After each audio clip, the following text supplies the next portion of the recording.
Ini di Riyadh ini sudah masyhur ceritanya nih. Antara seorang ibu dengan seorang TKW dari Indonesia. Ada satu ibu sudah divonis di Saudi. Operasi kanker dia terakhir sebulan lagi. Kalau tidak berhasil, dianggap sudah mati dari sisi medis. Ini keberhasilannya kecil sekali, 10%. 90% mati orang ini. Sebulan lagi menurut ilmu medis. 3 hari setelah divonis begitu sama dokter, sebulan lagi operasi terakhir, datang pembantunya dari Indonesia. Seminggu pembantu itu kerja, bagus sekali kerjanya. Masya Allah bersihin rumah, masak segala. Tuan rumahnya ini senang. Tapi selama dia kerja seminggu, ada satu perilaku TKW ini, pembantu ini, yang selalu membuat tuannya mau nanya sama dia tapi nggak enak. Akhirnya setelah seminggu itu ditanya, ternyata dia kalau siang hari, habis selesaikan kerjaan semua, habis siapin makan, dia masuk kamar mandi, lama di kamar mandi pembantu ini. Nggak tahu buat apa gitu. Pas dia keluar dari kamar mandi, setelah seminggu ditanya sama majikannya, maaf saya mau tanya, kenapa kamu ini setiap masuk kamar mandi, lama, ngapain gitu kan. Langsung nangis tiba-tiba TKW itu menangis, pembantu itu menangis. Dia tanya kenapa kamu nangis, dia bilang ceritanya begini sebenarnya.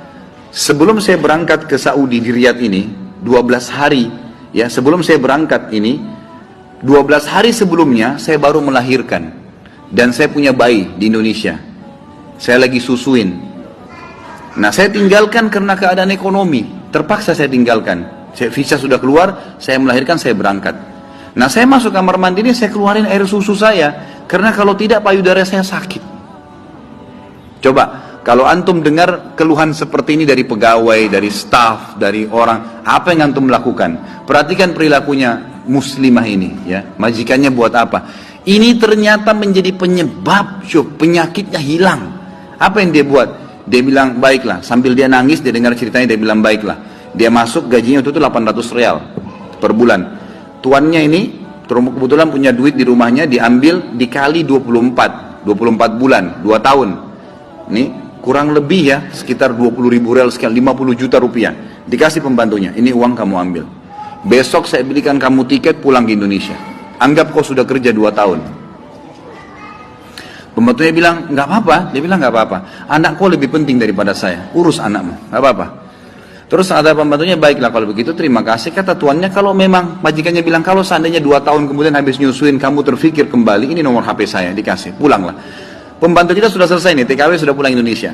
Kita sekarang berhubungan dengan kisah ibu ini. Apa kata dia? Semenjak pembantu itu berangkat, mulai hari itu setiap hari saya menangis. Menangisnya bukan karena sedih penyakit saya merasa terharu, susah menggambarkannya, terharu betul dan bersyukur kepada Allah. Bagaimana Allah membukakan pintu itu buat saya.